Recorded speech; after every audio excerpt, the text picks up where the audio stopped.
Hello, everybody, and welcome to day 4 of Awakening to Ascension podcast. And I will be your host today, and we have Alex, Marlene, and Melissa present, as well as myself, Janae. And today's topic is identifying false prophets, which is quite a serious discussion, I do believe, and all four of us are in agreement with this. And it's a topic that I think needs to be addressed just within the spiritual community, because there are a lot of individuals that are on their awakening journeys and they are just beginning. So they are a little bit misinformed sometimes, and they are also in a vulnerable state. So I'm not sure who would like to begin the discussion, but I think it's going to be quite an interesting chat today. Okay, we're going to start with Alex. Yes, thank you. Yeah, I'll go ahead and start. So I chose this subject or this topic because there are so many false prophets out there. And in order to identify them is important because they're going to be giving information that's either untrue or part of a different agenda rather than just helping others and helping others. I first got wind of this when I was growing up in a highly religious LDS household. And I got frustrated because they always told me that we had to talk to the prophet, or the prophet would share us the message of God, and we all had to listen to him. And from my perspective, I wasn't able to ask God myself, or like when they would say to pray, like God will answer your prayers, but like I would pray, I'd follow their format, their script, right? And I would always be left hollow and empty. And then it turned into this belief that God doesn't care about me, which is you couldn't get further beyond the truth. Like God's source cares about us all so much because he, she, it is us, right? We're just a reflection of that of source through a different lens, through the lens of experience and growth and this three-dimensional world that we live in. And when I got to the realization that like if anyone tells you, like you have to come to me for these answers, you can't figure them out yourself, you can't go to anybody else, everybody else is wrong except for me, huge red flag. Huge red flag. And then also what I'm seeing a lot in like TikTok and on Instagram are imposters. Someone that literally mimics somebody else's account. This actually happened with my shaman, where her imposter reached out to me asking me for a reading. And I was just like, I know this person in real life. She doesn't do this. And so what they're doing is they're using spirituality to breadcrumb you or like to throw a fishing line to hook you in that vulnerable state that Janae mentioned, and then selling you something that you don't need. I mean, there's a chance it could probably help in some way, shape, or form, but it's not with the right intention, right? And then the third thing I want to point out before letting someone else take the stage is people that are in it for themselves. Like we're a collective, us that are advocates of the new earth, we're in this together. And if you're only out for yourself, then people around you will suffer. But if you ensure the people around you are doing well, then by association, you yourself will be doing well.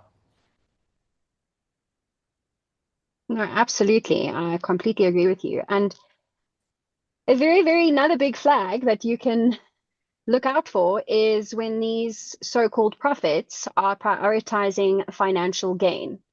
So if that is something that they are continuously punting to you, that you need to contribute financially, it's the work and the mission of prophets here on earth is to serve. We are here to serve God, and that is not in monetary means. It will come naturally. But if you have these so-called prophets that are constantly asking you to make payments and do those sorts of things, I think you should just step back for a moment and just revisit the intention of what that individual is trying to give you.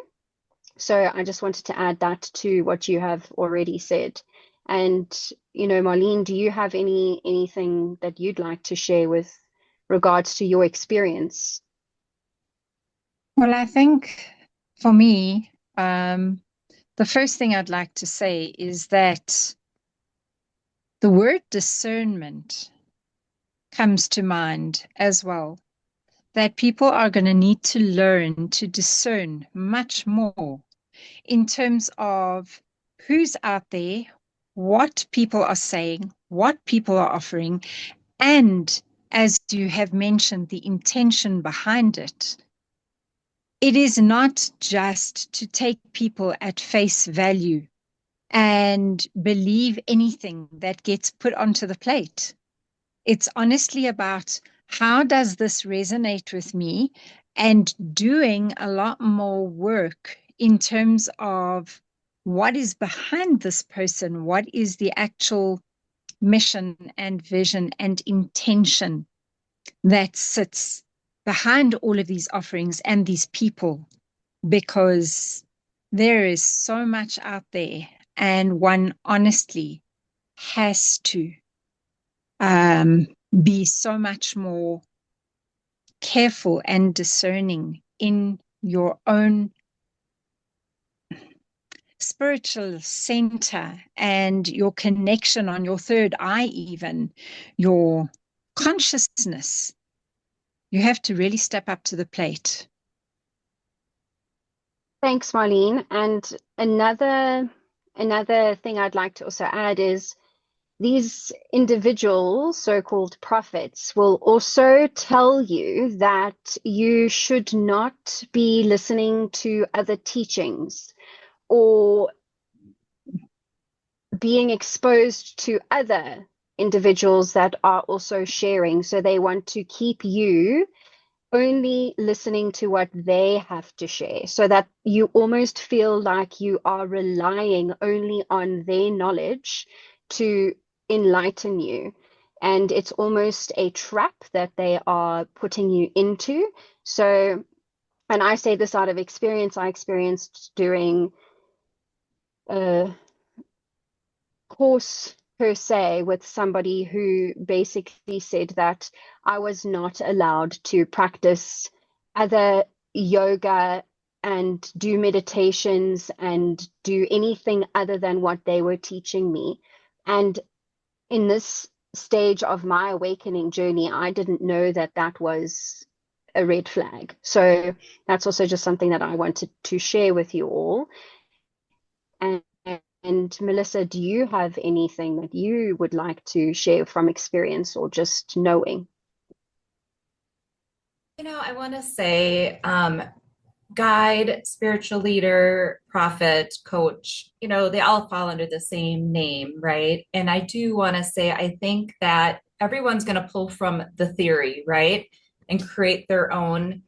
And when it comes to people that I've never personally experienced this, because I have a gut that I have 100% authenticated my connection with my mind, where if something doesn't feel right or I feel like out of place, I usually exit. I don't ever force myself being in a situation, but I do truly believe some people do force because they feel like they are unworthy and they come from a confidence that is very lack, and they feel like, wow, I want to really be like that person.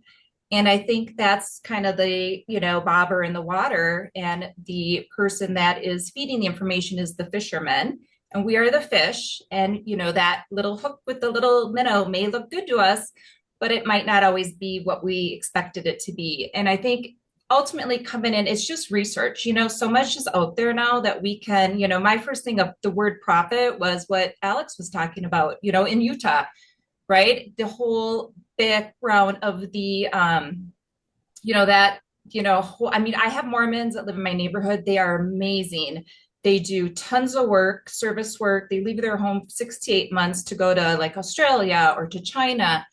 And these are really authentic people that are service. And I think that's the big thing. If you don't see these people servicing or really filling your soul in the way that it's a two-way of receiving and sharing, that is really your red flag. If it's all about, you go to an appointment, like a yoga appointment, and they bring out their crystals and they're like, this one's going to help with your heart. You got to buy the rose bracelet, right? This is what's going to help you step into that next level. You don't I think sometimes you have to really step back because this is a business where people are looking at expansion. You know, it's no different than a musician that has merchandise, right? You go to their concert and they have their merch, t-shirts, hats, stickers. It is ultimately a business, and people are going to grasp at that thinking like, wow, I just want to really be like that person. So as long as I'm around them and surround myself around that energy, I could become that person. And I think, like I said, going back to square one, I've been to certain different like seminars and workshops, and I just didn't feel it was right for me. And I do truly believe if you are deterred by something in your stomach, it just doesn't feel right. That's really your indicator, is just to exit. But it is theory, because I've been in this 5 years worldwide. I've worked with people in the UK. I have a 20-year-old son that's doing his version of theory. I've looked at all different religions. Everyone's going to kind of see what fits them, and it doesn't mean it's always going to fit you. So I think the big thing is really just, using your gut meter. Yeah, I want to kind of touch on something that you each said because it all ties in so well. So, Marlene, you mentioned discernment, and that's huge because like you will get bombarded with these different people, these different like prophets that have their own version of whatever. And to be able to discern what's right and wrong, you really have to trust somebody and to find out if what their message is not aligned with you. It might feel wrong. They might screw you over out of a bunch of money. That happened to me a few times. And so like now I know what to look for. And then Janae, when you're talking about people that tell you not to look anywhere else, like that's actually a narcissistic trait. Like they want to be the only one you're going to, and because they know that their information is lacking, they're afraid you're going to go find somebody else that says something that resonates more deeply with you. And then Melissa, when you were saying like how to trust your intuition as far as like because you kind of want to make your own version of whatever people are telling you. I mean, that's I think what we should be doing. There's truth and there's lies into like all texts, right? And when someone says my way is the only way, that's their only way for them. So I think what we should do is listen to what people have to say and then take the bits of it and pieces that resonate with you because you are the version of your own God. And things are going to sound differently. You have had your own experiences that have gotten you to the point where you are, and only you can divine God for yourself. Yeah, I think, really, if you really want to tip your toe in the water, I always say go to a local, healing fair. You're going to get everyone there. I think when I started to tip my toe into this, I thought, I've been to really authentic psychics. I have someone in my family. She's Croatian. She was like the most authentic person. And I thought I would never be like that. I didn't have that gift. And when I always went to healing fairs and start getting a reading, and you could just feel it. Like these people are literally really trying to grasp their intuition, right? They're really trying to build their skills. That's why they're here. I give them tons of credit. I give them this discernment. But when it didn't resonate with me, I just let it go and walked away. Try another one. You have the healing fair. You can spend 3 hours popping around and just seeing what fits with you. And, something else as well, which is a really important point, is a prophet should essentially be guiding you to your inner truth and then, empowering you to become your own master. So they don't remain the master. You are essentially becoming your own master through this experience. So you don't need to rely on somebody else to continuously guide you because you will eventually become the teacher. And there's that saying that says the teacher arrives when the student is ready. And you will then start to become the teacher so that you can share the knowledge that you've gained from your prophet onto your students. And then those students will then become teachers. And it's just this beautiful effect that will take place where we are going to start awakening as a massive collective here on earth. Yes, so that's a good point too. If you meet someone who is your healer, and there's like no end in sight with the healing. Like you just come back every week, every week, every week, every week, every week. Like I was in therapy for 30 years, about like off and on. And there was like no end in sight. And then when I got out of that and started doing like hypnotherapy, and I learned how to do that, like those we have a certain amount of sessions, and then you're done. You're healed. I mean, you're healed enough, to not need it as much. But anyone that you're seeing as a healer or a guru, they should have a plan in mind to get you to see them less. So kind of like working themselves out of business, but that's how you know the healing is actually working. Yeah, I Absolutely. totally agree. Yeah, that is a huge point.